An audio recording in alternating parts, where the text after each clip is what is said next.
How to Control Fate Through Suggestion. By Henry Harrison Brown. Introduction to Part 1. Some of the matter of these essays has appeared in various journals and more especially in the Suggester and Thinker. It is here collected, revised, extended, improved, and put into a permanent shape for study. In its previous form, it attracted considerable attention and won much appreciation. This volume contains the most important knowledge man can possess, i.e., knowledge of the power to control his own destiny. In his own life and that of many others, the author has seen the demonstration of this power. The reader has but to follow the instructions herein laid down to reach the condition of realization which Jesus knew when he affirmed, "I and my Father are one." The way is easy. Its principle is truth. Its incentive is love. Its result is life more abundantly. That there may be understanding, in Part 1, the philosophy of unity has been elucidated and verified by the law of vibration. That this principle of unity and the law of vibration may be applied to daily thinking and living, in Part 2 the principle of suggestion is unfolded. This is an ever-present and an ever-active principle. He who accepts, understands and applies it, attains mastery over all conditions. This principle is the basis of the many metaphysical movements of the day and, when intelligently obeyed, gives one all the power that any healer possesses. That the reader may attain this power, methods of thinking and affirming are scattered through these pages. At the close, are affirmations for practice that all may, through a trained will, learn the art of living. The end and aim of the book is to help the reader to self-control. No perception of truth ever gave man such power as does this of self-suggestion, or, as we will term it, affirmation. It is the discovery that thought is force and that man can control, in its objective expression, this infinite sub-conscious life, which is the real man, the ego, and thus control fate. All the mystery of the ancient and modern schools is cleared away from the subject and all the misconceptions of theology are avoided. As Darwin investigated, and as Spencer reasoned, upon objective phenomena, the effects, so have I tried to investigate and reason upon the cause, the subjective man. The spirit that has inspired me is that of the affirmation, all is good. I have tried to let it manifest in me under that new commandment, that ye love one another. San Francisco, California, November 1, 1901. How do you find this book? Any thoughts about the book or the author? Any suggestion for improvement? Please take a moment to share your thoughts in a comment. If you like it, share it with your friends who might enjoy it as well. Subscribe to keep in touch. Visit CompleteAudiobooks.com for more quality content. Part 1. The Science and Philosophy of Life. Unity. Unity of nature is now the basic thought in science and in the new philosophy. The ancient and child man thought duality. This conception, which from earliest times has dominated the conceptions of man, has passed from the mind of the present thinker. With it must pass all the old conceptions of man and nature. With these conceptions, must also ultimately pass the customs, laws and theologies based upon the unscientific, primitive conception of nature as duality. This conception of unity, as opposed to that of duality, is destined by evolution to work a revolution whose import it is now impossible to overestimate. Half science. Our science has not been half science, even since Darwin and Spencer gave it the key to all the knowledge which comes to the soul from the external consciousness by observation and reasoning. Darwin gave man his first true conception of the world without himself. The survival, in greater or less degree, of the idea of dualism in the scientific mind and in philosophic speculation, has so colored investigation that constantly there has arisen from it the idea of limitation, division, antagonism, contest, struggle, etc. This conception of duality has either been present or has been introduced as explanation in much scientific reasoning and, in the most independent minds, it has at least been recognized as a fact of nature. This conception is so false that the new and coming philosophy will bear the same relation to the old as the child does to the man. Revolution. It is safe to say that this conception of an all-pervading unity is destined to work a change in thought and life greater than that wrought by Copernicus when he changed the front of the universe, or by Jesus, when he lifted philosophy from force to love. Darwin and his co-workers not only threw miracle and supernatural into law, but they did more, they destroyed duality and, though this thought has been constantly permeating the common mind, it has been overlooked by philosophers. But common sense has joined unconsciously with the demonstrations of science and made mind and matter into one unity. The result of this can be only dimly foreseen. But this I prophesy, in future, man will look within himself and not without, as now, for knowledge and direction will find the universe in himself and not, as now, himself in the universe. This is the greatest change of front man has ever made. It is revolution, but until he makes it he is neither true nor free. Tendency of thought. This tendency of thought is seen in every new work in philosophy and in every new deduction of science. Few are there who dare to follow out to the end logical conclusions, or are free to give to the world the clearest light of their reasoning. Professor W. J. Powell, of the Government Ethnological Bureau, has recently published a work which is destined to rank high in the future for its insight and its reasoning on the oneness of nature. Professor McGee, in reviewing the book in the forum, says of Prof. Powell, accepting the observed unity of matter and motion, Powell is able to escape that besetting dualism that has clung to the human mind ever since the Sylvan savage first noticed front and rear, this side and that side. This observed unity is the basis of reasoning and of life in soul culture. Soul culture is, therefore, that coming thing which is neither religion nor science, but is the union of the two, soul being the religious side, and culture being the scientific side of the thought. Its first affirmation is unity. This affirmation is constantly repeated until it becomes the instinctive thought, to solve all problems of life. One something. All is one something. The name is of no consequence. I would not quarrel with one who would say Brahm, God, force, or any other term that to him meant unity. I find it more acceptable to say, all is spirit. What spirit is, can be answered only by saying, spirit is all and all is to consciousness only differing manifestations of spirit. Duality. There are not two forces, two antagonistic somethings, warring in nature for mastery. These two things have heretofore been in the mind balanced. Some of these warring mental twins are God and devil, angels and demons, men and women, spirit and body, mind and matter, matter and motion, matter and spirit, good and evil, health and disease, life and death as separate entities. These are two only to the child man, who reasons from appearances, but to him who looks at cause they will ever be manifestations of the one. There are no double standards. One reigns forever, and that one is mind or spirit, omnipotent, omniscient and omnipresent. 'Cause being one, there can be only harmony. There can be no antagonism, no struggle, no contest, no evil, no wrong, no progress. There can be only manifestation of the one in harmony and in purpose, or it would be self-destructive and there would in time be not even one cause. The one manifests in many million ways, but they are all harmony, all good and right, or they are all discord, and evil and wrong. To cause the one these names are not given, but they are names man gives to effects.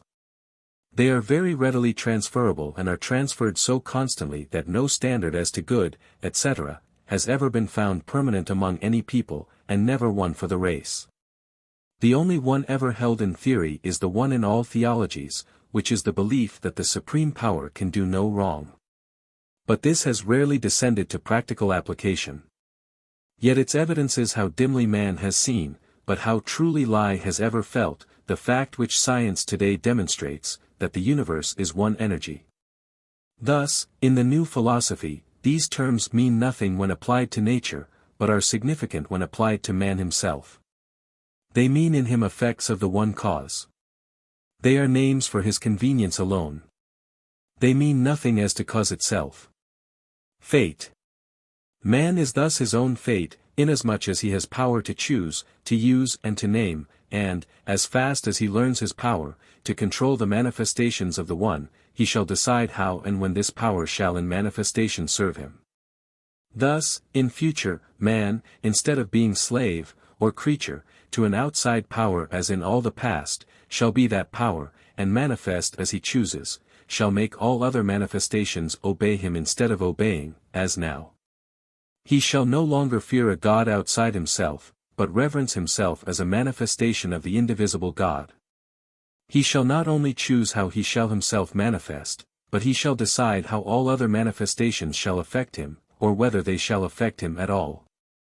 And he shall control all manifestations of a less pitch in vibration than his own, be they manifestations known as heat or human thought.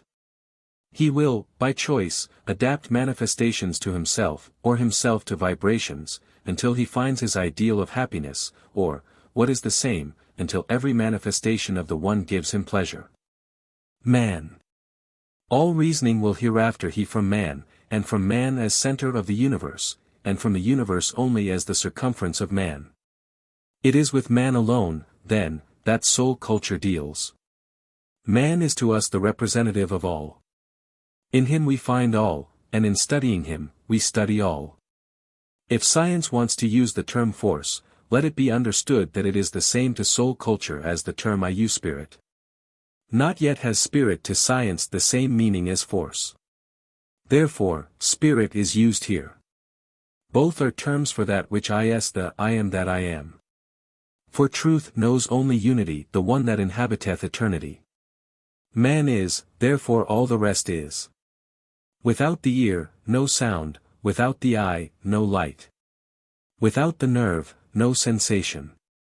Hence without man, no anything. Without man, no God, no one, man is all. Logic. This is logic. Dare we accept it and live it? Soul culture says, yes. Can we demonstrate our logic to be the truth? Soul culture does. Hence the about face that must come in science. Where it now looks outside man to vibration, it will look within and declare sensation to be all. For, despite learned libraries, all that is known is sensation. When man is wise, he will study only sensation, for sensation is to man all. Where man now knows only in part, all will then be open to him.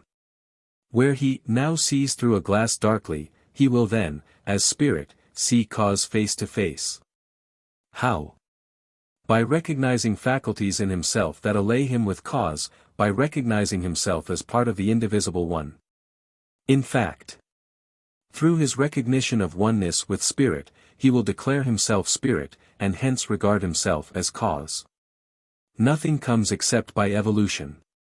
And, as the faculties we now manifest have been gradually developed because the soul pushed them out and then they have been cultivated, so have the psychic faculties by which we take hold on cause instinctively made themselves manifest.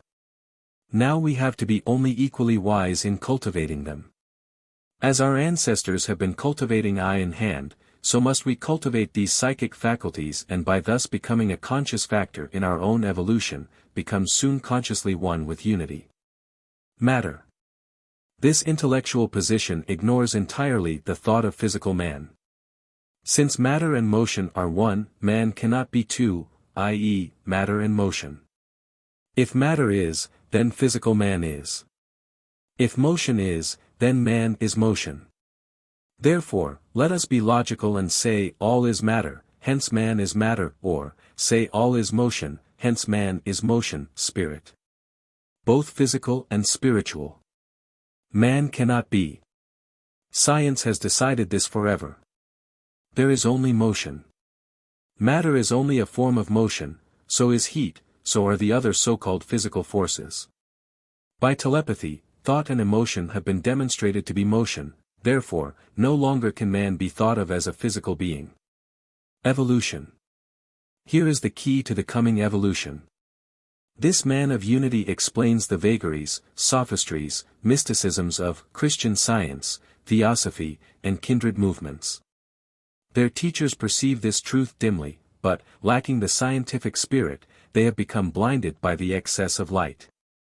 Science will explain the manifestations of all these, as it has explained those with which it has already dealt and will find the one force behind all.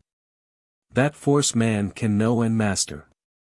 Gods, angels, Mahatmas, spirits, if they exist, are either human or of human creation.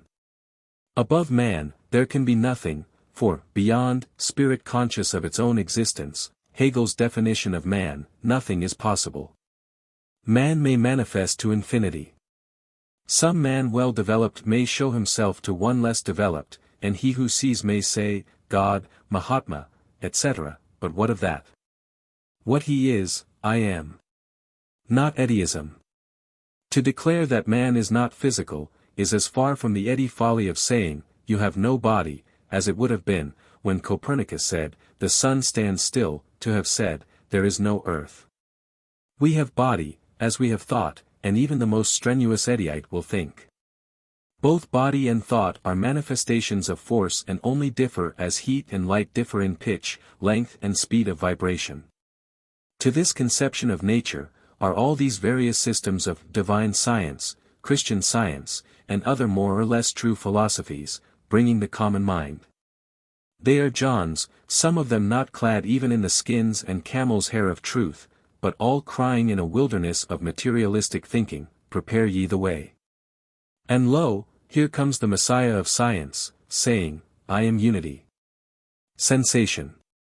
Sound, light, heat, electricity, magnetism, phosphorescence, X-ray, chemical affinity, and other known forms of force are now known to be one, differing only in rates of vibration. Therefore must we, in this thought of unity, now study man and regard not only body, but thought, love, hate, sorrow, sexual passion, and all other emotions as forms of the one energy, differing only in the rate of vibration. That is, we have to study only the effect of vibration upon self, that is, study sensation. Force. As force and as a manifestation of force, man can be as intelligently studied as have been the recognized forces of science and their effects. And, as man has learned to control those for his benefit, so can he learn to control this force which is himself.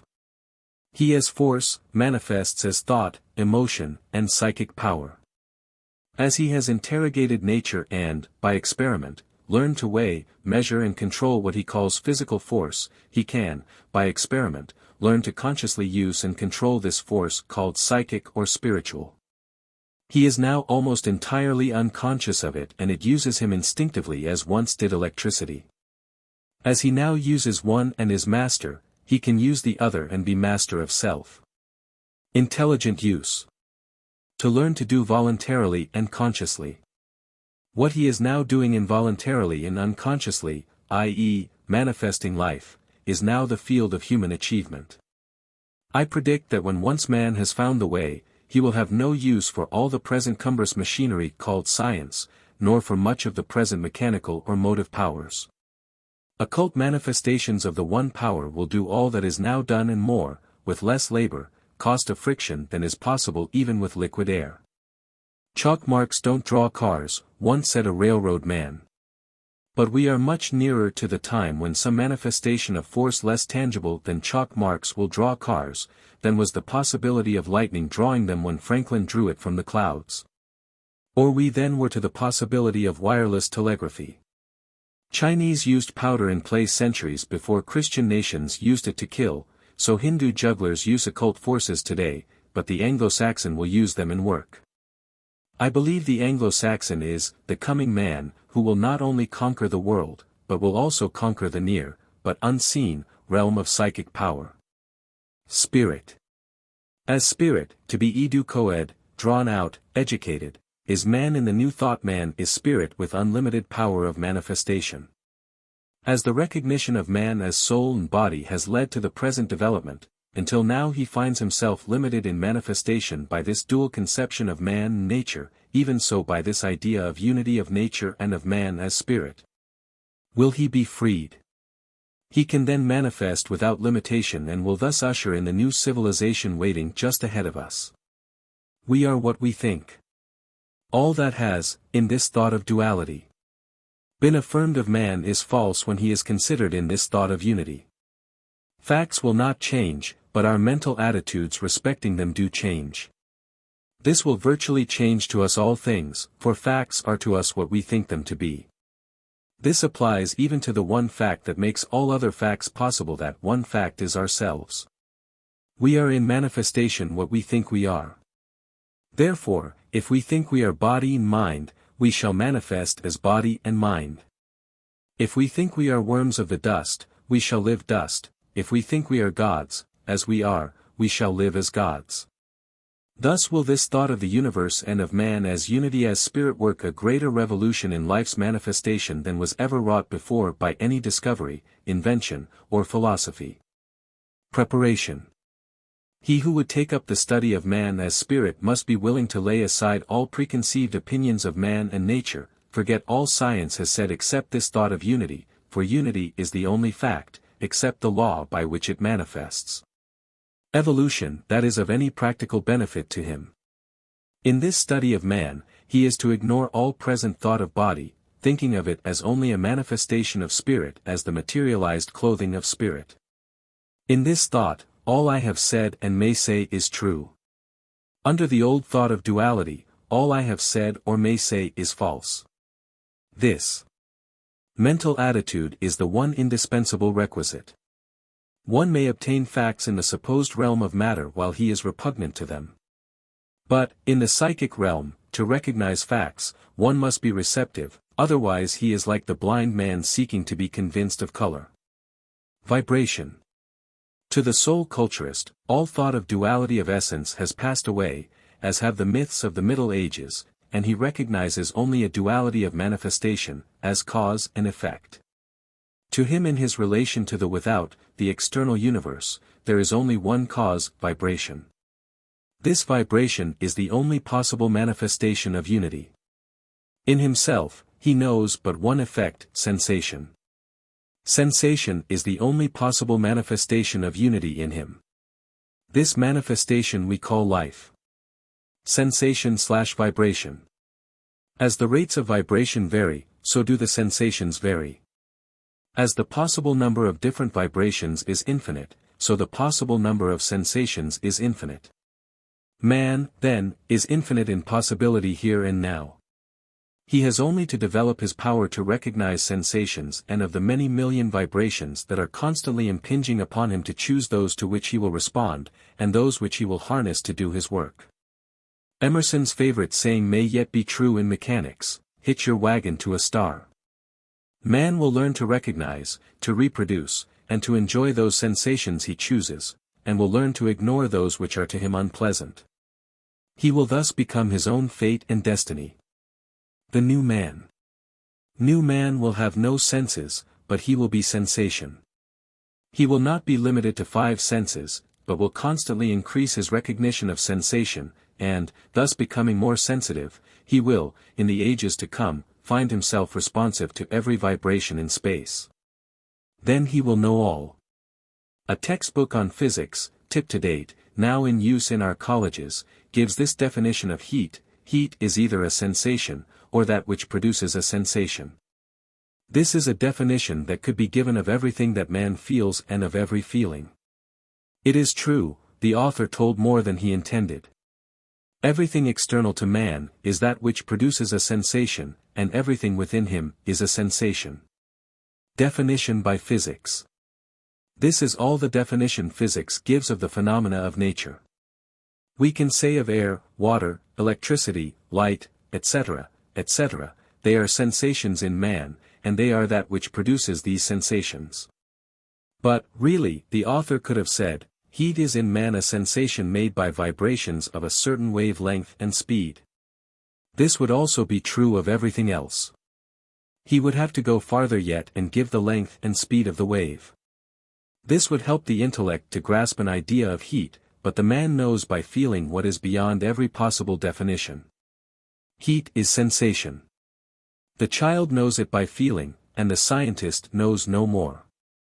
Where is the place to study heat, in stove or in man? Without man, there is no heat. To one under proper suggestion, there is none. Again, the hypnotic subject under suggestion is burned to a blister by a cold coin. Where is heat? We answer, in sensation. Thought can as well produce sensation as can those vibrations which science recognizes, for thought is also a vibration. Now let science revise her definitions and her conclusions. Finer vibrations. Not with the ordinary vibrations caught by science does soul culture deal. It deals with those which science has not yet caught, with those that can burn with cold steel. With those that enable the surgeon to amputate without either anesthesia, or pain, or blood, or inflammation, with those that carry messages from mind to mind without wire or battery. And with those that enable lovers to enjoy a communion, each with each, though they are at antipodes. These vibrations produce sensations as palpable to the one able to recognize them as are those of heat and cold. All knowledge possible. Thus is it that all knowledge is open to man, not by the development of new senses, but by learning to recognize sensation as all of life to him, and by distinguishing those beyond the limit of the five senses. He will thus come to the fulfillment of the prophecy of the psalmist and have conscious dominion over all things. This is now seen in possibility. It is the object of soul culture to lead man intelligently to this his own race sensitiveness. The human race is growing more sensitive, and, as a result, is manifesting psychic powers to a marked degree. Inspiration is poured out in all directions as never before during the historic period. Invention, discovery, research, are in evidence, while literature of all kinds comes in floods, and from pulpit and platform the divine afflatus pours in tremendous streams. Everybody feels able to write or declaim. It is the developing power of man to feel the finer vibrations, and, though he does not know the reason and does not understand the power, yet, as he has instinctively obeyed the coarser ones, so is he instinctively obeying these. We thus account for the medium, the healer, and the psychic. It is thus we have our geniuses and our abnormalities, like Blind Tom. They are all acting as aspen leaves act in the wind, under the finer vibrations of unity. Diseases and survival. Because of this sensitiveness, there is an increase of disease and diseases, especially nervous diseases. They will increase until we learn how to control these finer forces. The struggle for life has now been transferred to the psychic plane, and those who cannot live under the intense strain on the organism, caused by this increased sensitiveness, must die off, leaving the hardier ones to keep up the stock. Saviors. For this reason, there is a demand from the race instinct for saviors. In supplying this demand, they come in droves, each with varying perceptions of truth. The regular M.D.'s already fear for their trade, as it is going before the incoming tide of clairvoyants, magnetic healers, scientists, of many kinds, and, last of all, before suggestive therapeutics. These are all natural results of increased sensitiveness. Nature always balances her manifestations. With the illness, due to increased sensitiveness, relief comes in methods of healing adapted to that sensitiveness. As bleeding went out with the hardy pioneer age that could stand it, in came milder systems, and finally these came that discard medicine. Through use of nature's finer forces, man is not only healed of disease, but is made positive to unpleasant sensations. You do not feel the prick of the pin, says the hypnotist. So says the intelligent healer, you do not respond now to the vibrations of pain. As you will not see that which is unpleasant, or hear that which is discordant, so you will not feel that which is painful. You have within your control the power of sensation. You can feel only what you will. Progress. The progress of civilization depends now not on the arts and sciences, not on schools or churches, but on attaining the knowledge and mastery of these finer vibrations. These psychic manifestations often produce some disturbance in the body, causing one to depart from ordinary customs and manners. This causes some philosophers to cry, degeneracy. Some peculiar mental conditions cause others to cry, insanity is on the increase, or some peculiarity of conduct causes the cry, crime is on the increase, while the cause is only an increase of psychic sensitiveness. The race is, at the close of this cycle, taking another step forward. Could one of the present croakers have seen the first eye that blinked at the sun and died from excess of sensation, but, dying, prophesied the eye of man, he would have said of that individual specimen of the species, degenerate. Could the medical professions that now cry fraud and deterioration in view of the many isms of today, have stood by the first man that made a bow, and seen how, by confinement and labor, he had changed from the rest of the tribe? They would have recommended change of climate and said, the race is going physically and morally backward, when, in fact, it was going ahead, outgrowing the conservative sight. Law. If some of the present over-anxious and meddling moral reformers who, failing to suppress vice and to regulate morals by law, are now trying to prevent the blessings of hypnotism from becoming known, could have seen primitive man lay off the skin of the animal he had worn, they would have exclaimed, immoral. The race is becoming too vile to live. Yet through similar changes has the race passed. The manifestations of unity through humanity are progressive, despite prognostications of evil and decay. The race will pass safely through this change from instinctive action to intelligent and consciously predetermined action, and thus will dethrone every absentee god and enthrone unity within. It will defy all law by being itself law. Conduct. In all these changes, the ego is manifesting more and more of its own infinity. The ego power of perceiving what is, gradually reveals truth to the intellect through sensation. For thoughts, says Edward Carpenter, are only dying feelings. When we feel deep enough, that is, when we suffer enough, we seek the cause and, in seeking, find and grow. Sensations that cannot be endured are avoided or cured. We learn to choose instinctively the pleasurable and to avoid the opposite. This is our only conscious way of deciding what the ego wants. It is equivalent to Spencer's dictum, health-giving acts are pleasurable, and to Professor Elmer Gates' discovery that pleasurable emotions are healthful, and the opposite are poisonous. The ego, which is a manifestation of unity, finds by the sensation of pleasure the best way to unfold its individuality. It is Emerson's wise and comprehensive advice, trust the current that knows its way. Ego above law. By noting sensations, we discover regularity and coincidences that we call laws. In the materialistic worship of this fetish of law, sight is lost of the greater fact that spirit, and therefore the ego as a part of the undivided spirit, is itself law, and hence above all law. Practical work. Here is a hint of the practical work of soul culture. It works with manifestation, with the design of controlling manifestation. It recognizes soul not as something yet to be, or that which is beyond conception, but as something that now is. It works with man as soul. Soul force, or spirit, is as thinkable, as real, and as workable as electricity. Affirming as an individual, I am the spirit, the soul culturist thinks spirit, and lives spirit, and manifests consciously the powers of spirit. He acts that which he affirms, lives that which he professes, and knows himself as spirit. No sickness. As spirit cannot feel pain, or be sick or die, he knows, as an individual spirit, he cannot be sick, or have pain or die. These conditions are to him only manifestations of different mental attitudes or states of consciousness.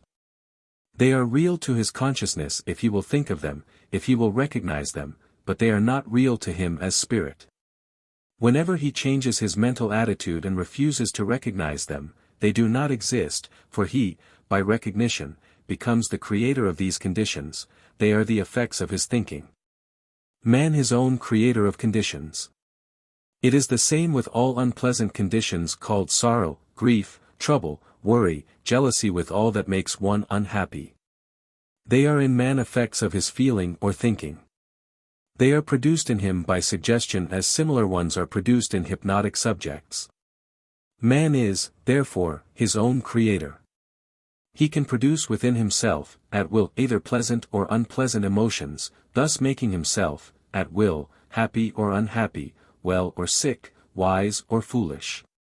Recognition. The first thing necessary for the development of this power is simply for one to recognize himself as spirit.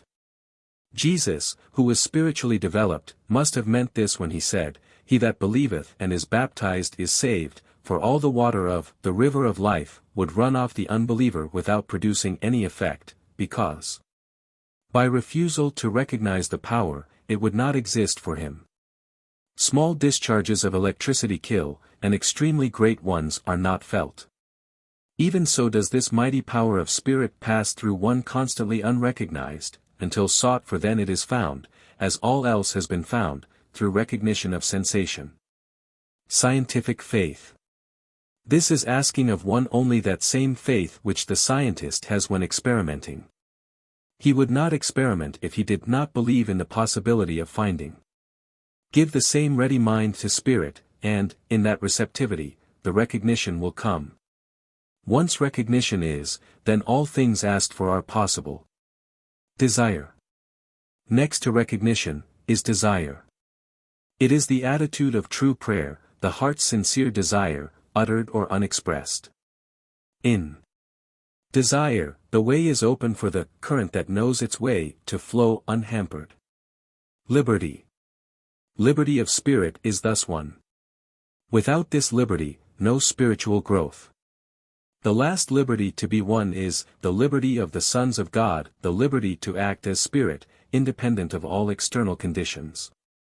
Ignorance and fear have fettered and imprisoned the soul with rites, ceremonies, customs, prejudices, laws, etiquette, conformity, policy, monetary considerations, social considerations, and hypocrisy. So that few dare to think their souls are their own, much less to say so, and, least of all, to live as soul demands. Be thyself.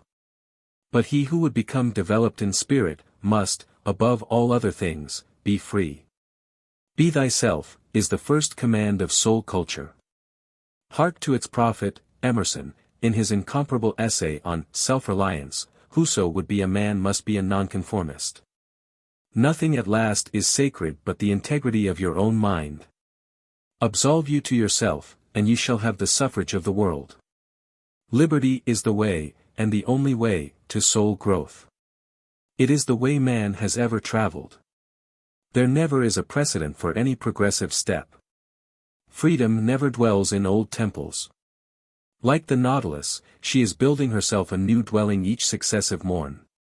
Freedom is the ever-growing stem of the tree of life. Conservatism is her grave, and the grave of all that is manly. Without liberty, man is dead, a slave lives in his place. If one would gain power to be destiny, he must be free. Effort. The next demand is effort. All effort here must be spiritual.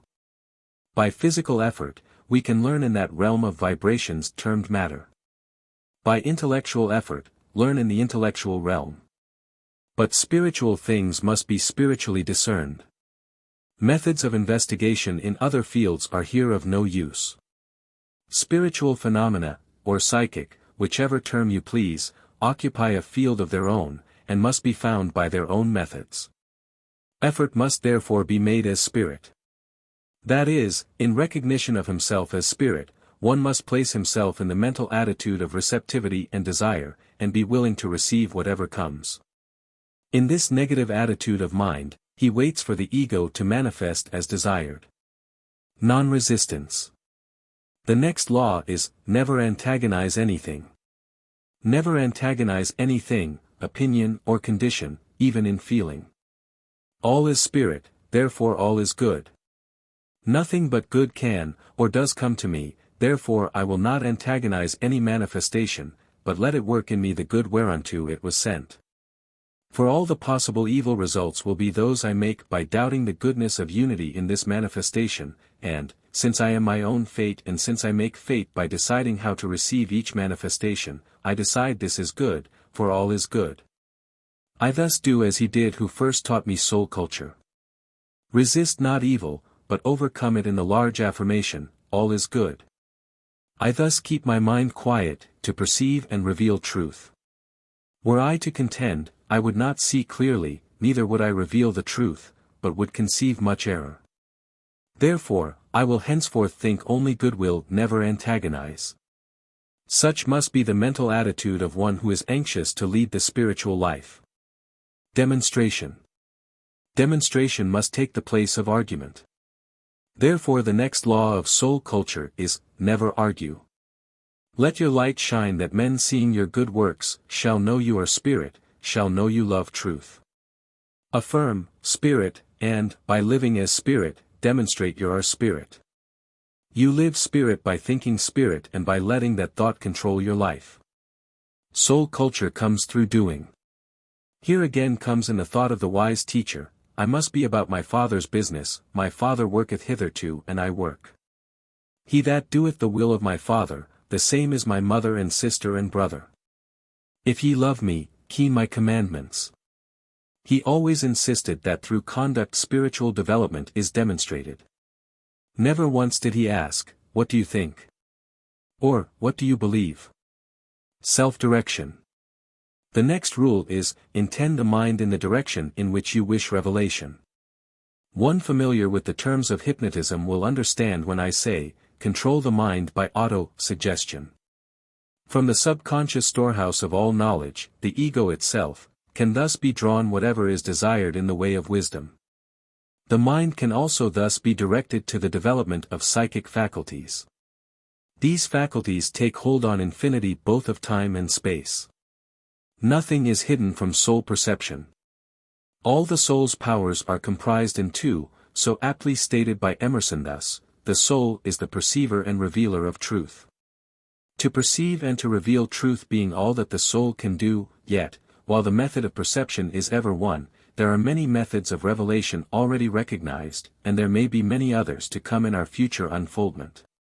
Perceptions are revealed merely as truth, or they are revealed in terms of time and space. We thus get the names respectively of intuition and inspiration, to designate the revelations of truth.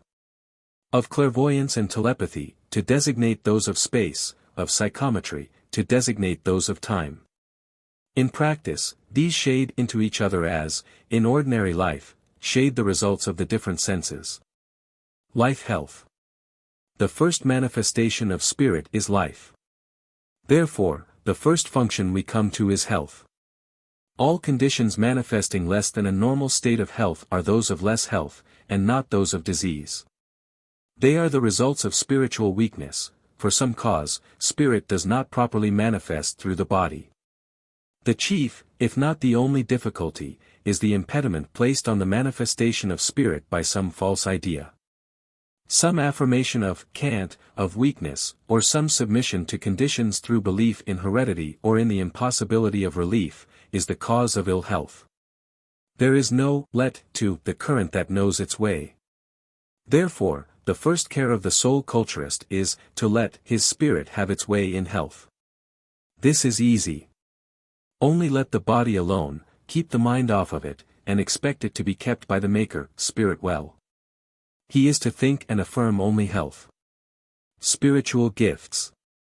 We have a number of recognized psychic powers, spiritual gifts, but I wish to add a few that are not generally so recognized. The first is music, the highest and purest expression of soul. All art is purely spiritual, and the purer the art, the nearer to pure spirit.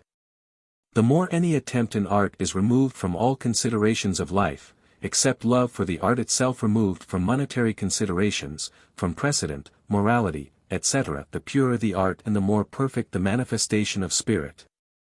Wagner is credited with the insight of saying, if we had real life, we should need no art. The love of the beautiful is the test of spiritual unfoldment. Beauty is divinity. Hence all the fine arts are psychic in origin. Poetry is especially a psychic gift. It is the child of beauty and melody. Hence, from oracle to seance, we have the improvisatrici, and all men in their natural state and all children are poets. Classification of psychic power. Thus a classification of the psychic faculties which it is the province of soul culture to develop will include music, painting, sculpture, architecture, landscape gardening, rhetoric, poetry, health, inspiration, intuition, clairvoyance, telepathy, prophecy, and psychometry.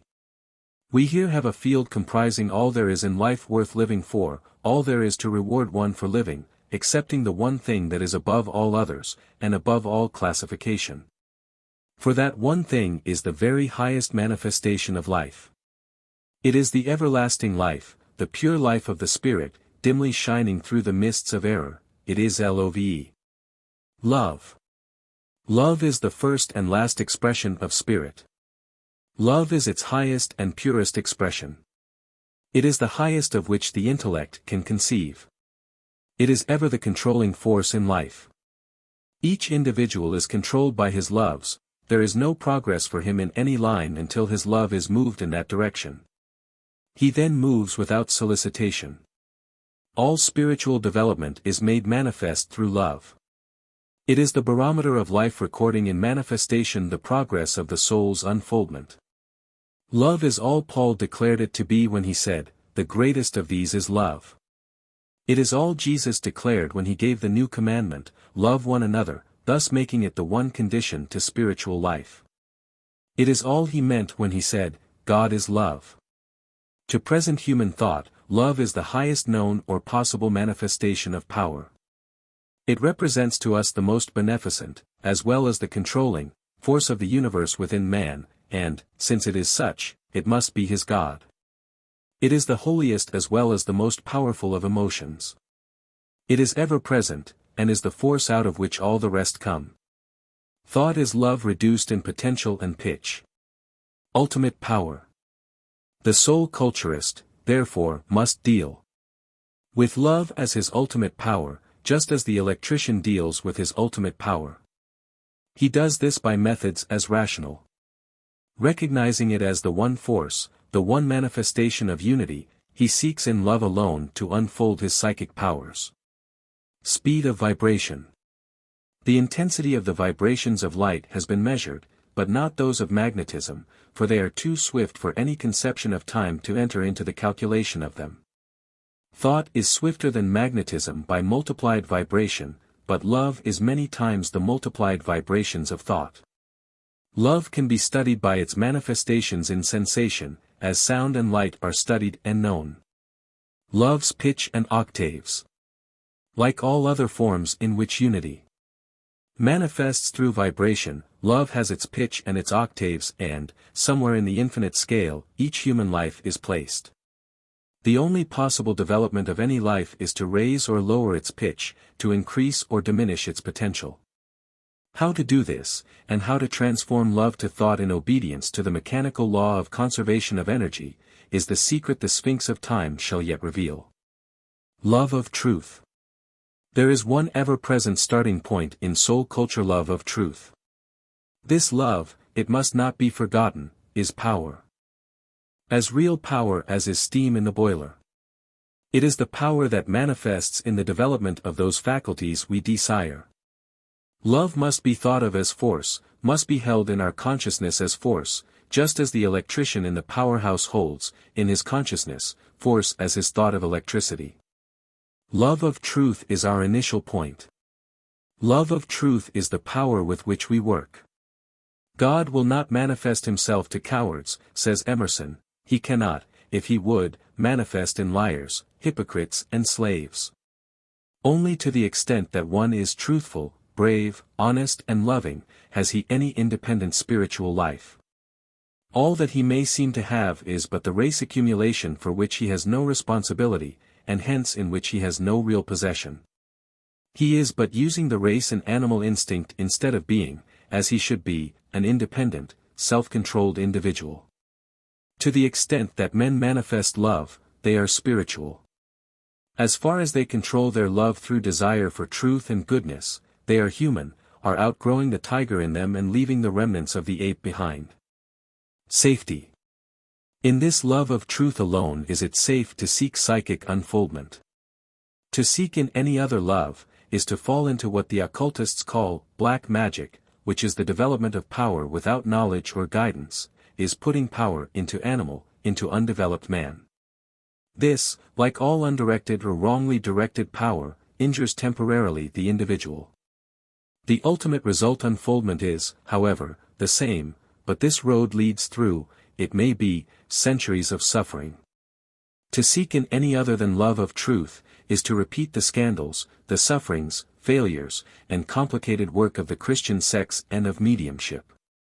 Or to sink into the intellectual follies of sectarian, Christian scientists, who have abandoned love of truth for love of a certain expression of truth and for a founder of a sect. Love of truth, pure and simple, is liberty. And, without liberty, no independent life, no living truth. The law. To seek in love of money, power, fame, or any lesser motive than love of goodness and truth, is to invite suffering in development through suffering.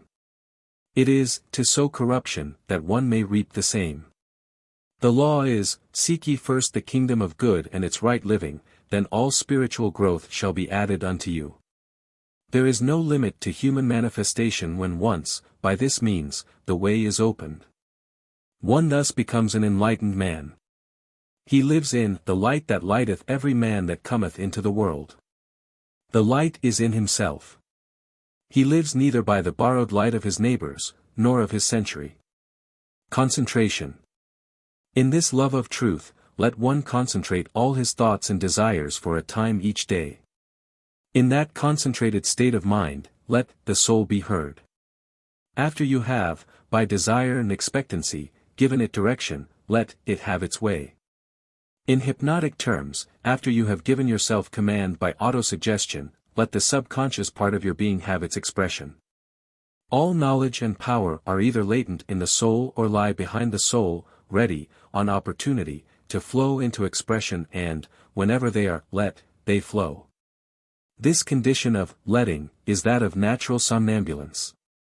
Of the artificial somnambulance of hypnotism, that of the scientist, when, in the silence, of the Hindu in meditation, of the crystal gazer and the card reader. It is concentration. The thing upon which the gaze is concentrated, or whether or not there be anything, is unimportant. The mental state is all. Involuntary concentration. This is identical with that natural condition of involuntary concentration in which the bookkeeper calculates in midst of noise, the editor writes and the mechanic works.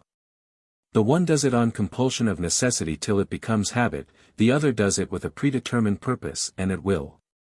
Such concentration is the key to success in every direction. Its opposite diffusion is the cause of all failure, be it failure in health, business, or love. It is the key to all occult and ancient mysteries. Practice. One must, therefore, practice concentration until it becomes not merely habit, but a new instinct. One must learn to rise above the life of sense, to ignore the coarser vibrations and the sensations that arise from them, known as the five senses, and to live in the finer sensations.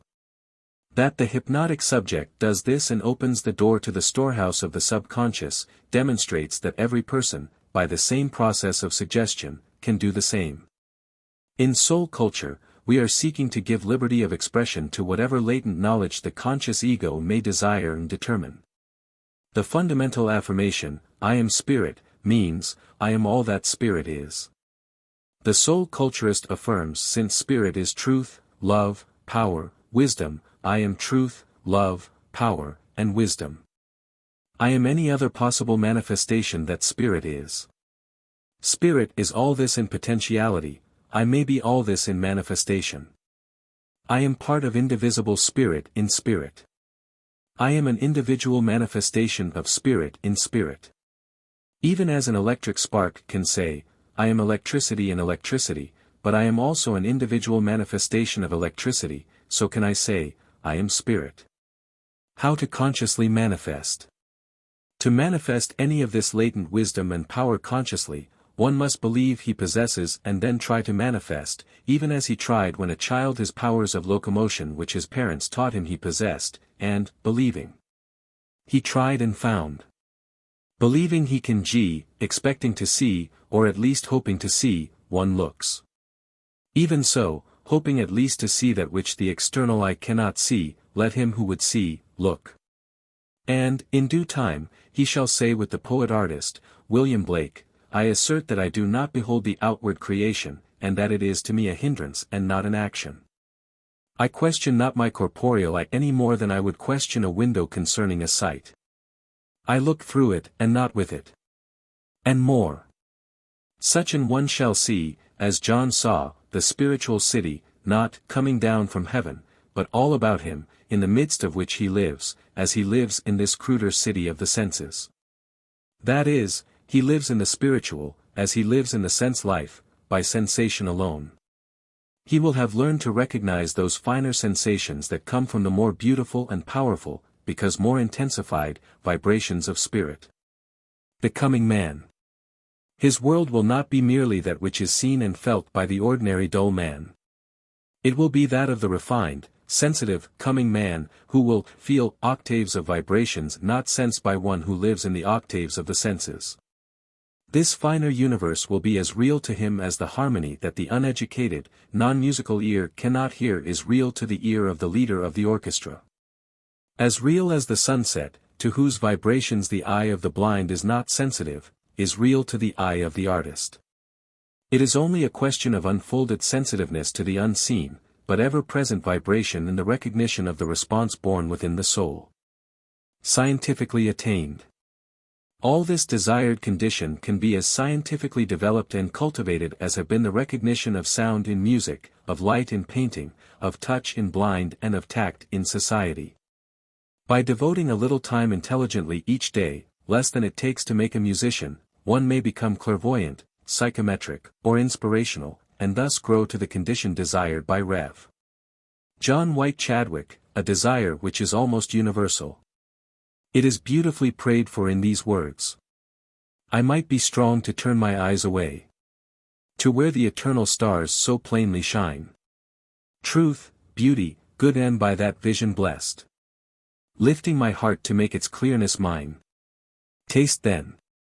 Earthbound, the everlasting rest. Introduction to Part 2. From the philosophy, we now turn to the principle of expression. From science of life, we turn to the art of living. From preaching, we turn to practice, remembering that he who cannot preach better than he practices, will never unfold. For the ideal, which is the real of the soul, must necessarily precede all unfoldment. That we live, is no evidence that we are now artists. That our lives are not what we desire is evidence that we are poor workmen and that we have not learned to be artisans even. We are bunglers. Disease, failure and unhappiness are evidences of the ignorant and bungling nature of our work. Since life is power and art, either useful or beautiful, is but the application of power under intelligent direction, we can make life an art only by intelligently directing the one power by which life is directed. That power is thought. To think as we wish to be, is to be that which we wish to be. Such thinking conies to him who knows the origin of his thought. He chooses only those thoughts which cause health, happiness, and prosperity. Our thoughts are caused by suggestion. To know what suggestion to accept and thus make into an affirmation and what suggestion to ignore, is to control life's expression, is to be masters of fate. This is taught in Part 2. It is recommended that this part be studied until it becomes as familiar as the alphabet. The principles will then be lived. The student will thus become an adept in the mystery of life and an artist in living. Part 2. Suggestion, its place and power. Definition. Suggestion, in ordinary speech, means anything addressed to the senses, anything that causes an idea in the mind. Thus each individual thing in one's environment is, at all times, a suggestion. A suggestion is whatever from without awakens a thought, whatever sets a man to thinking. It is thus an ever-present factor in life, and, in this respect, it is true that suggestion rules the world. But, to rule, the suggestion must be taken by the mind as truth. It is then converted into autosuggestion. Autosuggestion. This is a suggestion given by the individual to himself, it is born of conviction of truth. Each individual is controlled by his convictions, that is, by autosuggestion by his affirmations. In this view, it is not suggestion but autosuggestion affirmation that rules the world. However, in common thought, this cause and effect, suggestion and affirmation, are one. Therefore, it is near enough in fact to say, suggestion rules the world, for, until man learns to give himself suggestions independent of external condition. Suggestion is the primal manifestation of power. When he reaches that plane of development where he is controlled by affirmation, he becomes, through this power of affirmation, the creator of his own destiny. Technical definition. But, while this is the meaning of suggestion in ordinary speech, there is a technical use of the word. Suggestion, as used by mental scientists, suggestionists, and hypnotists, means an intelligent use of this ever-present power with a predetermined purpose to create a certain idea in another's mind. It is intelligent use of suggestion to cause a person to think and to act from a chosen thought. Like all other arts, it is the intelligent use of power. The art of suggestion is the greatest of all arts, and, as a consequence, is the one most potent for good. Control of evolution. Civilization is but ideas materialized. Thoughts control life. While they are not things, they are power. Thus they are the creator of things. The thought and mind of warrior, statesman, artist, becomes the victory, the state, the statute. As thoughts change, so does all external life change. All progress, all reform, began in the change of thought in some one individual. Heretofore this change has been, as in savage man, merely instinctive. But, as man, by conscious thought, has become a factor in changing the world into better conditions, as he has at will changed grass to wheat and scrub to blooded stock, so is he now becoming a conscious factor in his own evolution. He is beginning to realize that the only power by which he has wrought has been that of thought. He is learning that thought is as easily controlled and made to do selected work as is steam or electricity. He has only to think rightly to have whatever he wishes, either in person or in environment. In his heart. As a man thinketh in his heart, so is he, said the ancient prophet. The key to this affirmation is the words, in his heart. Interpreted, it reads, profound convictions control the life. In scientific terms, it is this, man is controlled by affirmation. Therefore, to make life's expression what we wish, we are to hold our wish as to a reality, a profound conviction. It will then materialize. Life is as easily molded into desired forms as is clay by the potter. Clay takes the shape of the thought in the mind. The child's body at birth is molded by the mother's thought. He follows the evolution of that thought until he begins to think for himself, then he begins to reshape his body, and, somewhat consciously but to a greater degree unconsciously, he is doing this every moment of time. When he shall understand his power, he will shape body and environment, at will, to his desires. Disease, thought created. Thus, by suggestion, man today, without intention, builds his body into disease, old age, weakness, pain and death. Builds his environment into poverty and squalor, his mental conditions of unhappiness and sorrow have materialized. When he shall never hold these ideas of bodily decay, of pain, or poverty, but, in their stead, will hold, in his heart, ideals of youth, health, vigor, and plenty, there will be to him no more of life's ills. He will have, instead, realization of these beautiful ideals. Place of suggestion. This is the place and the power of suggestion in the new thought. This art places in the control of man his fate by teaching him how to think. It demonstrates that, by right thinking, man may be now that which at times he dreams of being ever youthful, healthful, happy and free from care. This is possible for all. The art is as easily taught as is the use of the magnet. Many lives demonstrate it now. Would you know the law? Here it is, never think a thing that you do not wish to materialize as a fact. I will put it in another way, suggest to yourself that that is true which you desire to be true. Believe and be saved, was the command of Jesus, believe that to be true which you wish to be true, and it will manifest in your life as truth. Illustrations. You wish health. Affirm health. Think health. Hold the picture of yourself in health before your mind, just as the artist holds that of the statue he is carving from the marble. Hold it persistently and you will create health. Do you wish relief from poverty? Hold the idea of plenty to use, to enjoy, not to hoard, not to oppress, but to bless, and it will as surely come as rose from bud. This is the power of the Christian scientist, the divine scientist, the mental scientist, the soul culturist, the hypnotist, the suggestionist. They all use the power of suggestion and affirmation, each more or less understandingly. It is the power of priest, politician, street fakir, auctioneer, of teacher, doctor, and reformer. All of these use it instinctively, for it is all the power man has, the power of thought. Affirmation. The technical word in evidence here is affirmation. Affirm that which you wish and it will manifest in your life. Learn a lesson from the hypnotist. He says to the subject, "You cannot get up." He repeats it until the subject, because he accepts it as truth, cannot get up. He says, "You have a toothache," and repeats it until the painless jaw really aches. So do we say to ourselves, "I am sick, poor, old, unhappy, weak, penniless," until we make ourselves so. Now turn about, repent and affirm the opposite. Say, "I am rich, happy, healthy," until you find life changing its aspects. It will change when you say this from conviction.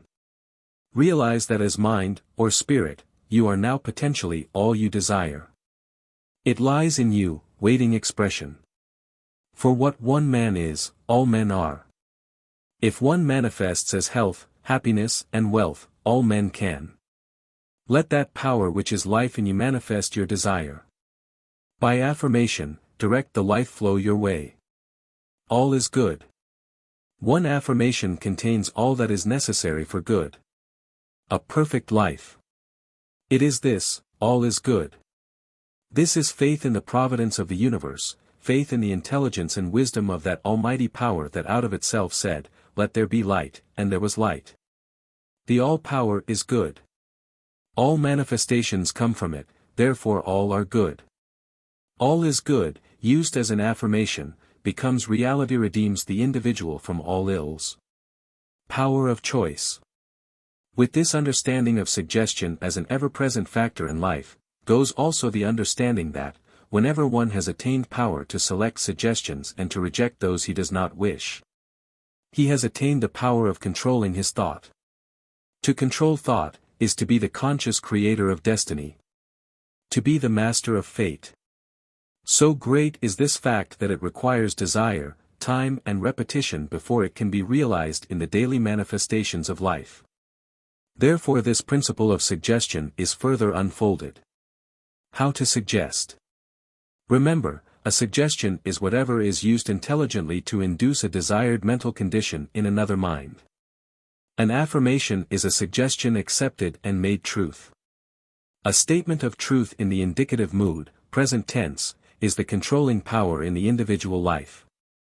We have here a basis from which to begin the work of assuming conscious control of life and of molding its expression to our will. Realizing that life has heretofore been controlled from without, that is, that we have affirmed because suggestions were accepted. That we have not heretofore thought of a choice in suggestions we have accepted, we are ready to learn that we can suggest to ourselves. That affirmations arising from desire can be voluntarily used. These affirmations will control the expression of life. The great law.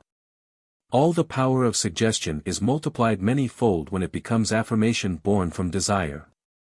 The master in life will use, as the power to control the subconscious in its expression, affirmations born in desire. That which he wishes to be, he will affirm that he is. This is the great law, the most important law man has yet discovered. By obeying this law, he will control his life, will make the channel for the current that knows its way. There is one mighty factor to use in this control, will. Grapple to this affirmation, "I am," with the will. With this grapple, there is no failure. Every affirmation placed in charge of the will and let alone will find expression, will be realized.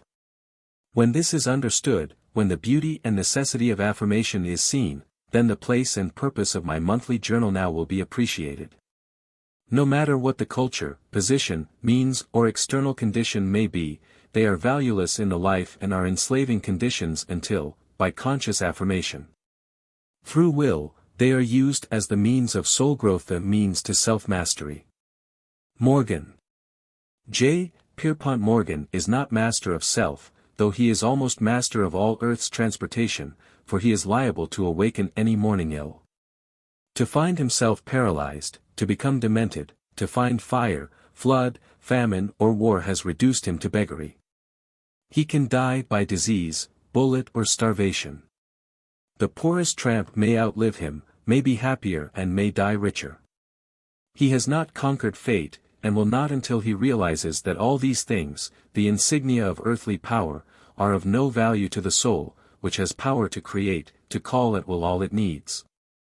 Until he has passed beyond the necessity of disease and sorrow and even holds death at bay, and until he has learned that he can, at will, change these manifestations of crude vibrations of flesh for the finer ones of spirit.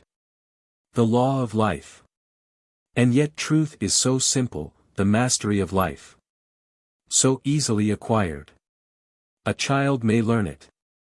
It is laid down in this simple law of life, affirm that which you desire to be as a present reality.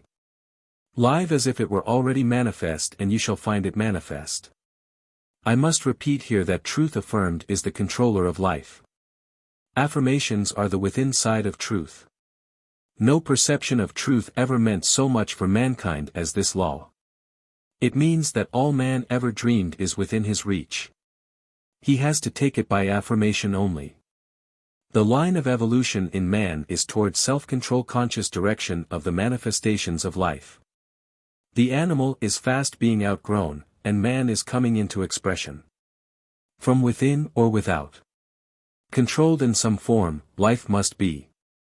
If not from within, then from without. The question I now place before you is this: which shall it be? Will you be self-controlled or be the tool, the play, the slave of circumstances? To control railroads, telegraphs, labor, capital, armies, is to control the without.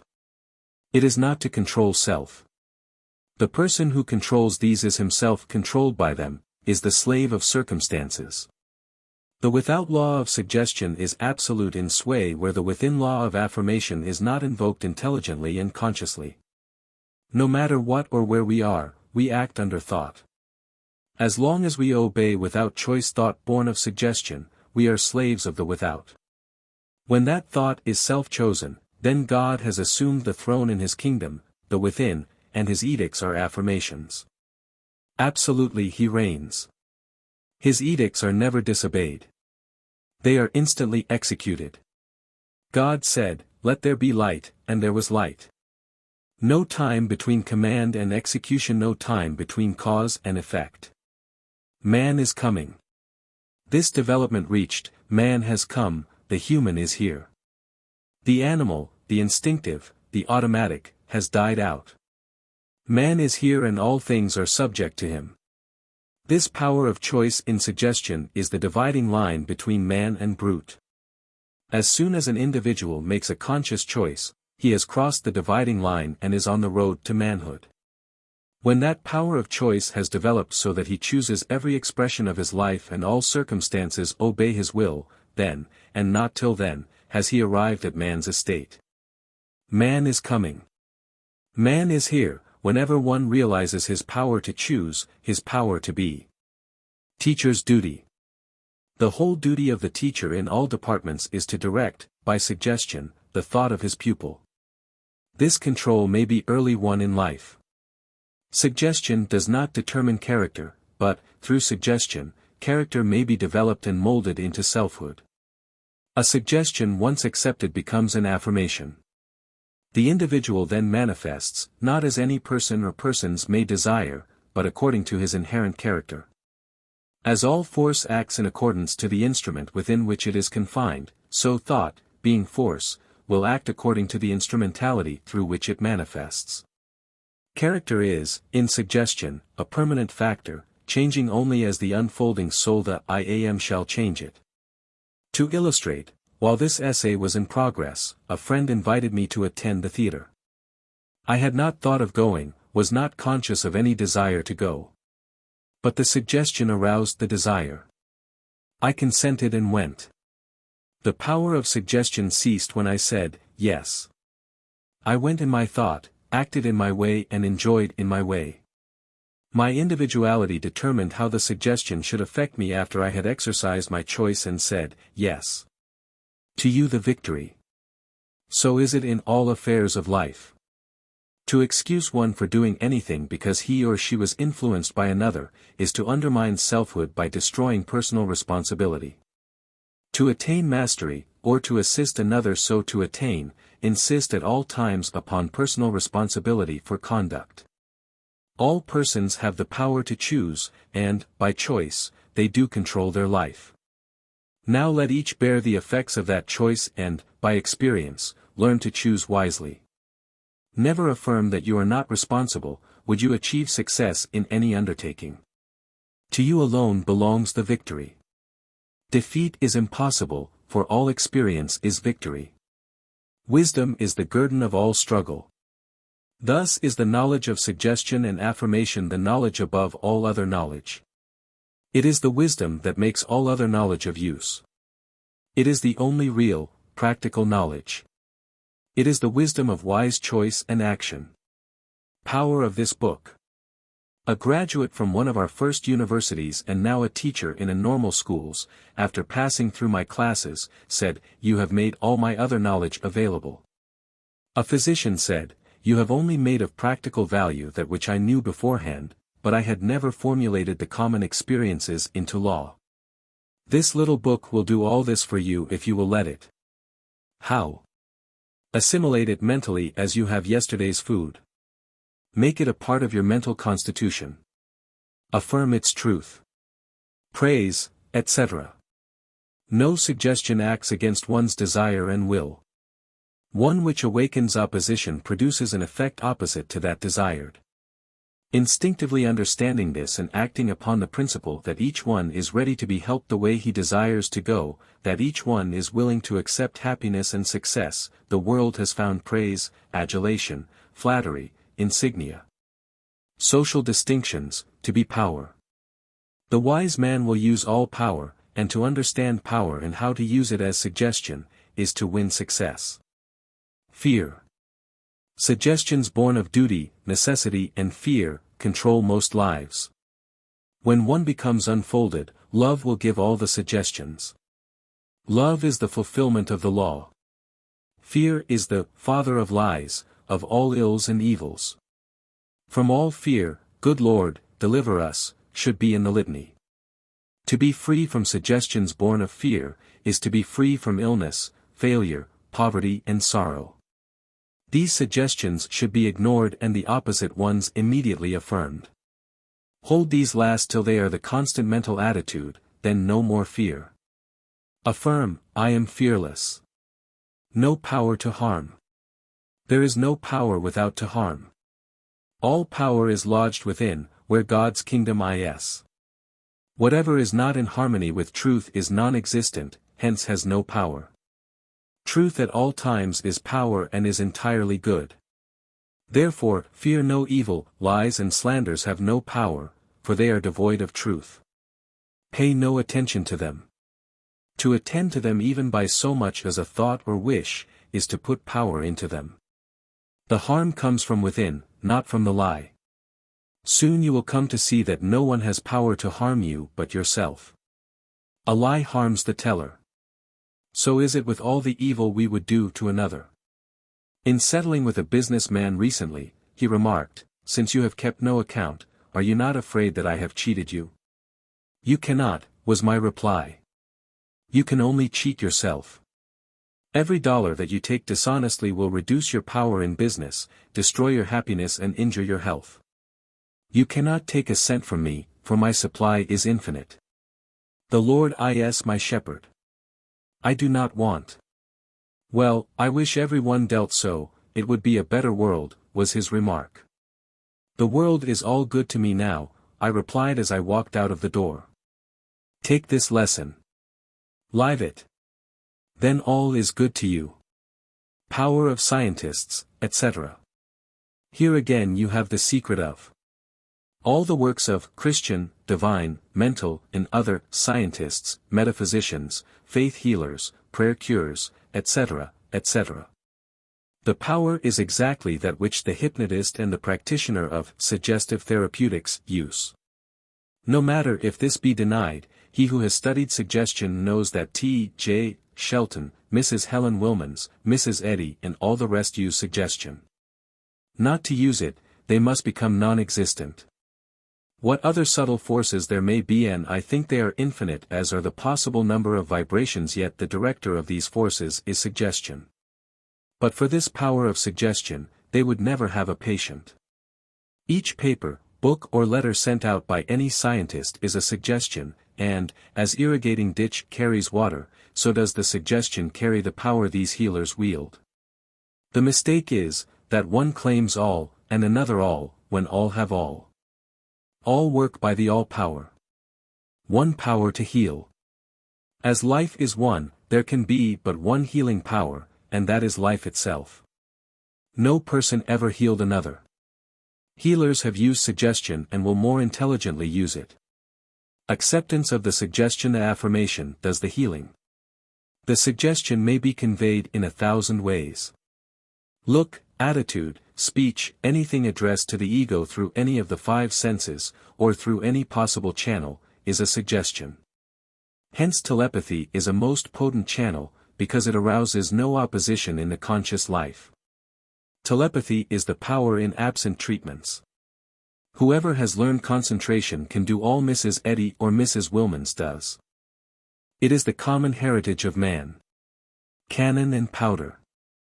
As chamber of cannon to powder, so is suggestion to all soul forces. It is the conscious will of man directing the expression of the subconscious life.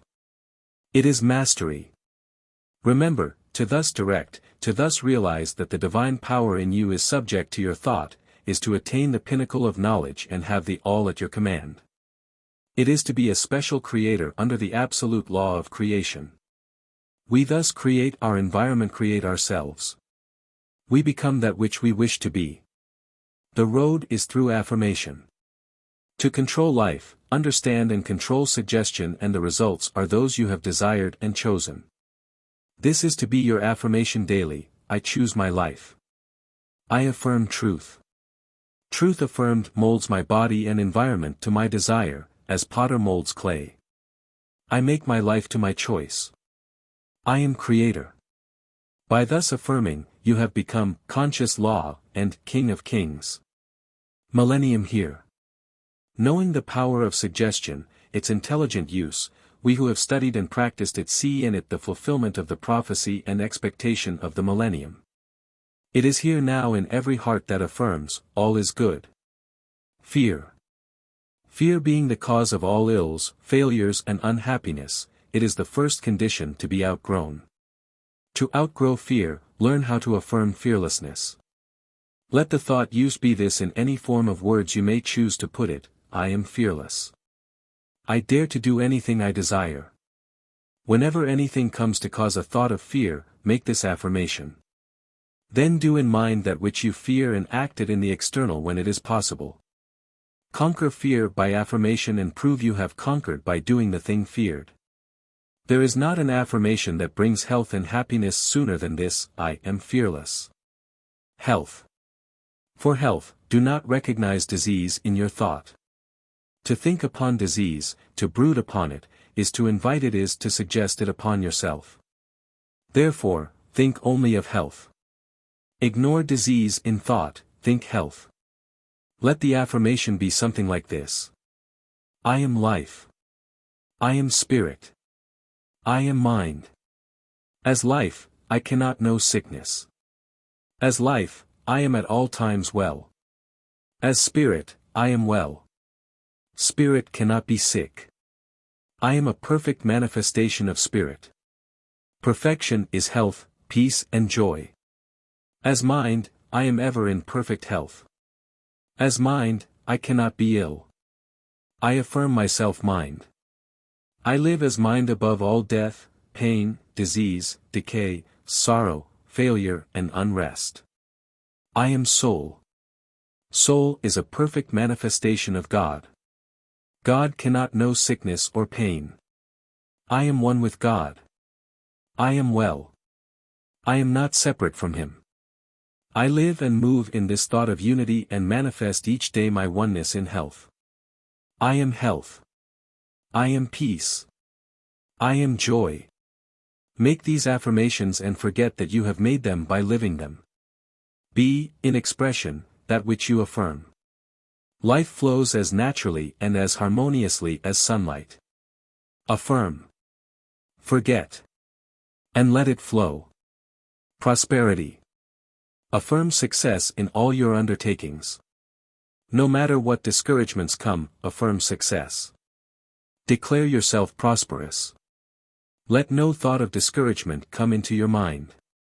Affirm, all is mine. From the all each day comes to me that which I need. Affirm this and forget the necessity of affirming.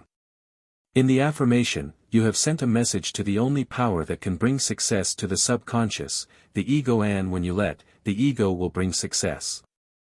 Think success, act as if you were success, and you are success. Failures come because, when we are tried, we fail to cling to the ideal of success.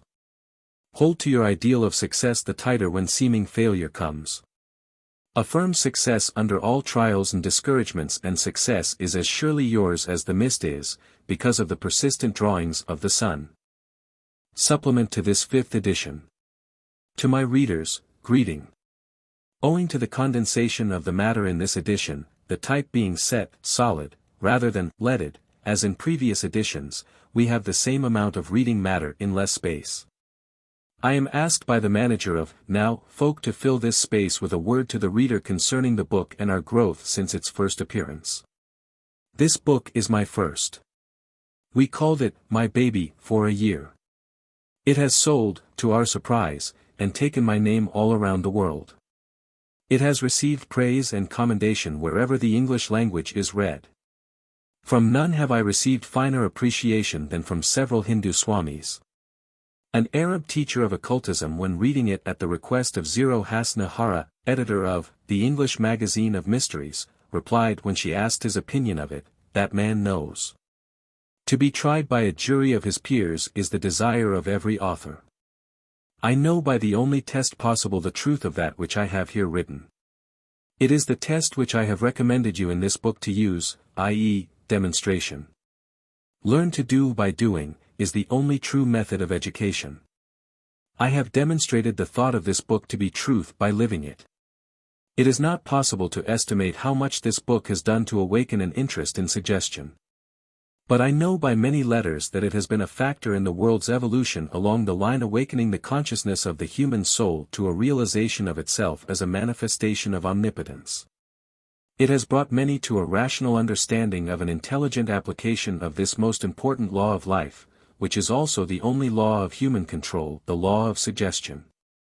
When this book was first published, there was far more confusion in the thought of suggestion, even among teachers, than at present. The subject was shunned even by New Thought teachers generally, and was much muddled in the teaching of many and feared by others. Now it is a common word, well understood by all leading exponents of the various paths. My magazine, then in its 2D volume, was fearless in its enunciation of this law, on its positive side known as affirmation. Instructions and formulas for denials were then common. Now they are the exception. The law of suggestion is now so well understood that few teachers advocate negative propositions. Affirmation is autosuggestion, and whatever I suggest, to myself, that I am. Students are coming to understand that this law of suggestion lies at the base of occultism, both ancient and modern. It underlies spiritualism and what are termed suggestive therapeutics and magnetic healing. It is the life there is in osteopathy, Christian, divine, and mental science, and in the various systems of health treatments now attracting attention. Could suggestion be removed from any system of theology or medicine, it would fail. Authors upon reform and even those writing upon business success, are realizing the value of a knowledge of suggestion. For these reasons this little book fills a place among the more pretentious ones, since it brings the law home to the individual, teaching him through its conscious and intelligent use how to control his fate and make his destiny to his will. My co-laborers and myself are fast learning to direct our lives by affirmation. We are realizing our power through mental pictures, through the ideal, to direct our life. We are learning when we have made these pictures, to hold to them, and let the universal life materialize them. We can build through affirmation only. He who so consciously builds, builds to his will. This fact is one this book forces upon the consciousness of its readers. So many write me, "You have taught me that I can." I would, therefore, have this thought go with you as you lay it down: I have power to mold my life to my will. I mold it through the law of suggestion. I affirm and become that which I affirm. When this book was written I had but recently begun my work in San Francisco, not dreaming what its evolution has been, and I was wholly unacquainted with the work of authorship and of publishing. I had obeyed the promptings of my soul, my intuitions in settling here. I had obeyed them in writing and later in printing the book. Unexpected assistance opened the way to his publication. I started my magazine through the same faith, in truth as I heard it in the inner consciousness. 2 young men had joined me, and with the publication of this we formed the nucleus of what has grown to be, now, Folk. We are now an incorporated company with a fair prospect of seeing my mental picture materialize, my ideal mountain home founded with hotel, sanitarium, schools, printing plant and various industries where mutual lovers work for mutual good. In love of their work. This ideal is materializing. I have held it as a reality for 10 years, as a dream for 25 years. It comes now in accordance with the law of expression, which is the law by which all ideals materialize. Ideals find objective expression according to the fidelity with which they are held as present realities. According to thy faith is not limited to improving bodily conditions, but covers the whole range of human experience.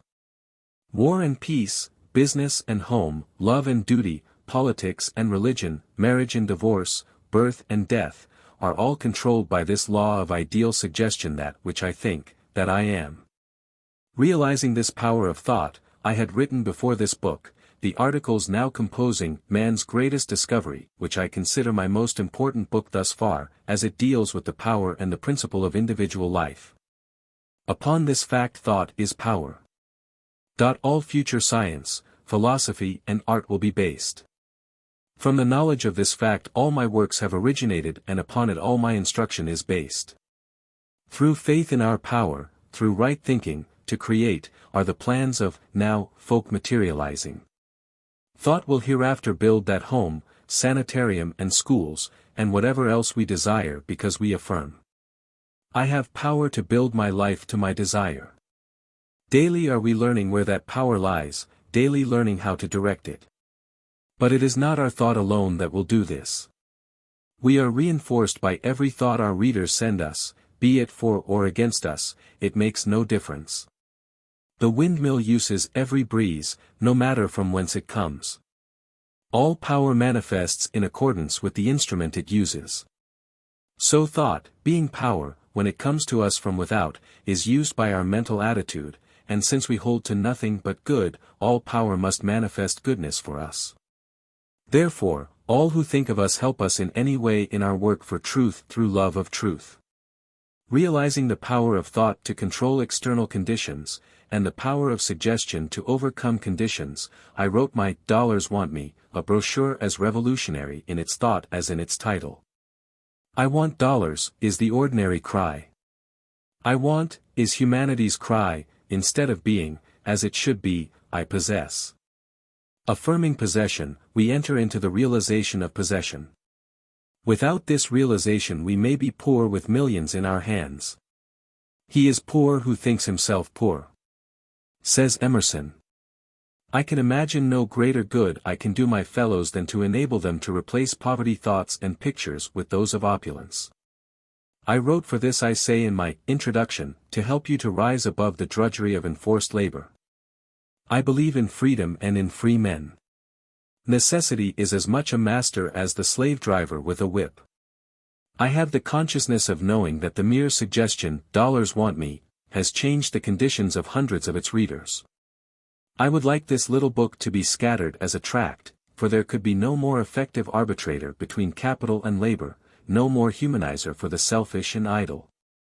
No more stimulating thought to the weary rich, than is the thought it bears, wealth is for enjoyment through use.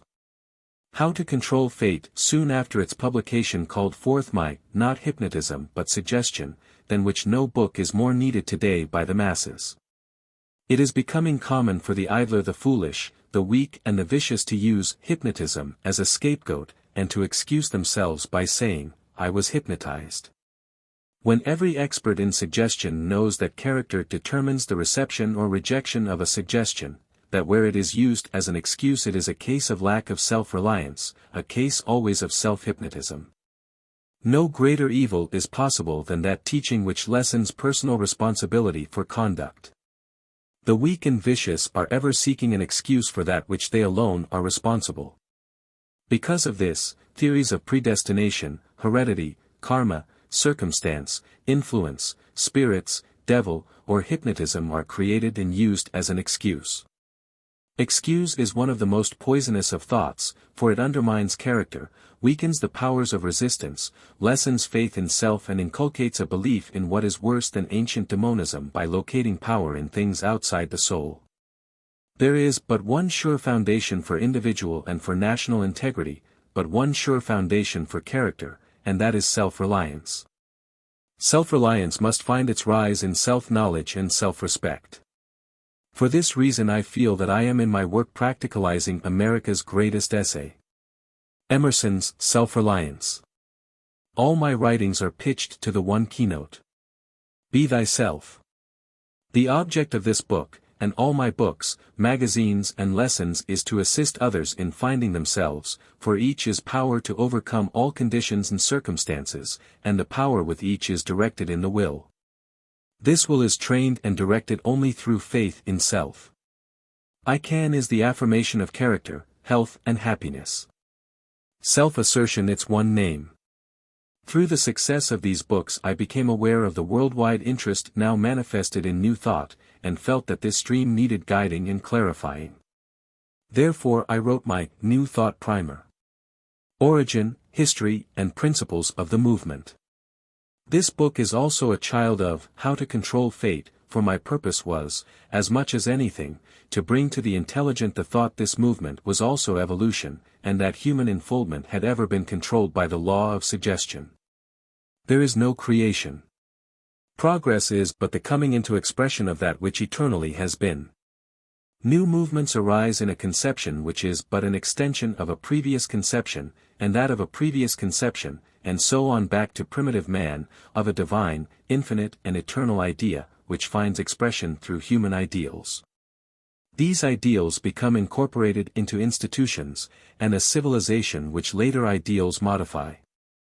Thus external conditions are but the materialization of thoughts born in suggestions. So arose New Thought. From previous glimpses of truth we have now grown to a larger vision. In like manner came the philosophy and the art of suggestion. It began in mesmerism, came up through animal magnetism and other forms of using thought consciously, to control conduct, until the discovery was made that thought was the only power used. And that it was one's own thought within himself that did the work in him. Suggestion lies solely in the individual's power to think and power to choose what to think. From its conscious use in controlling conduct and curing bodily infirmities we have learned that it is equally powerful in changing material conditions and in creating environment to desire. Thus my 6 hooks have arisen. They are the evolution of the one idea. Thought is power and can be intelligently directed to the creation of one's own self and environment.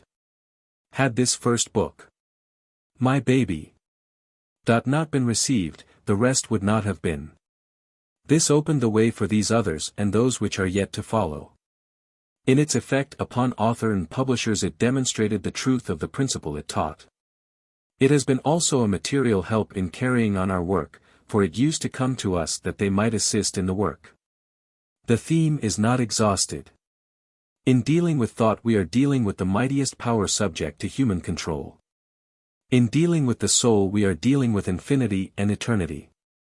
The growing consciousness of power will be an eternal unfoldment. The evolution of an idea is endless.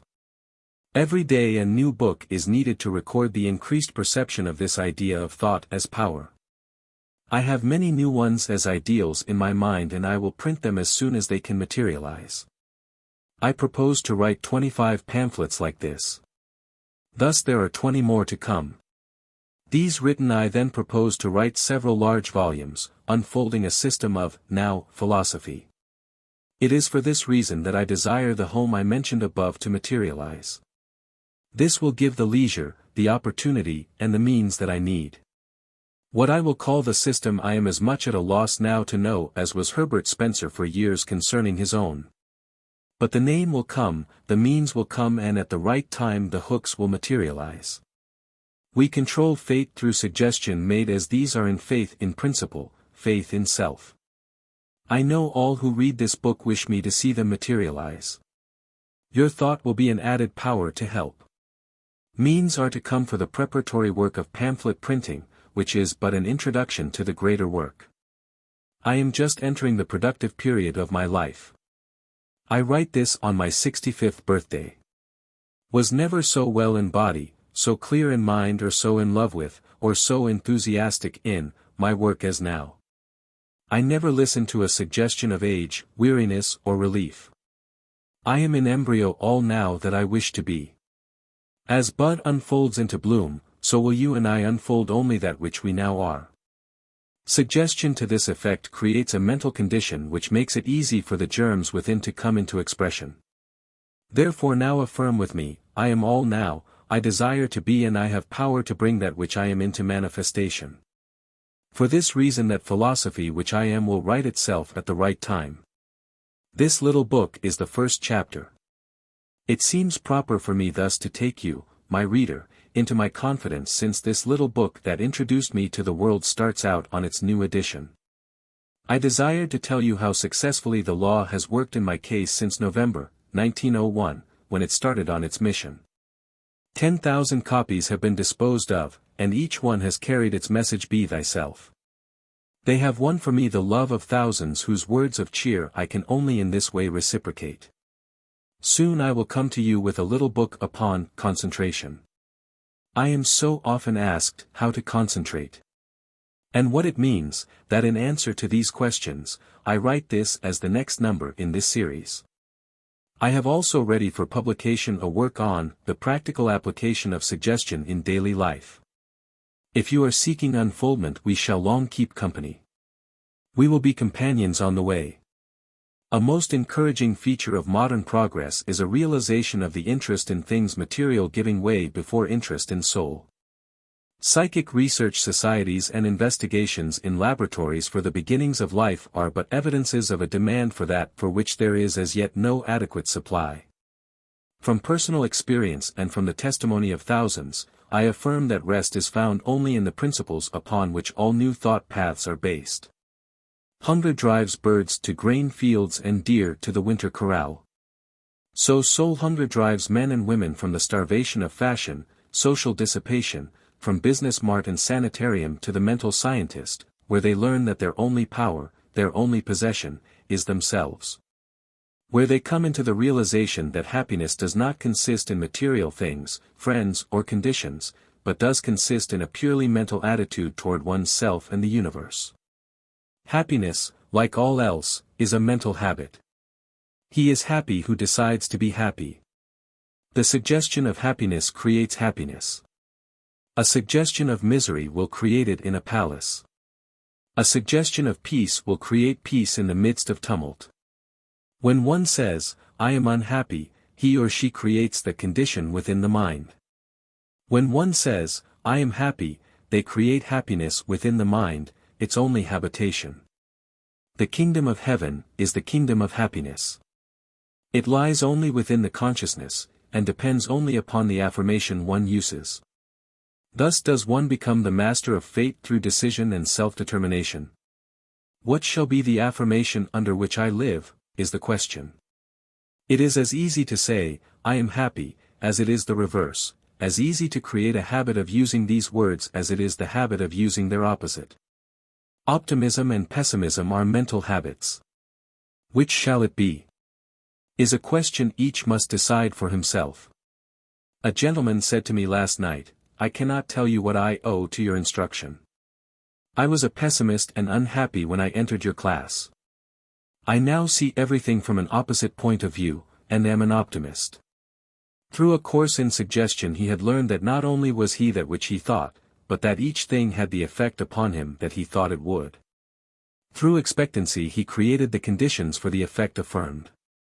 This change will come to every one of my readers when this thought, I am that which I think I am, shall become to them the mental incentive of action. As I think I am. I will think only that which I wish to be. I will think ideal things, and thus create happiness. Dear reader, as my last admonition, I affirm that happiness is the subjective side, the cause of health. Unhappiness is the subjective side and the cause of disease. Choose. Which shall it be? The old prophet said, As for me and my house, we will serve the Lord. The kingdom of God is within. Him I serve. Truly your friend. Henry Harrison Brown. San Francisco, June 26, 1905.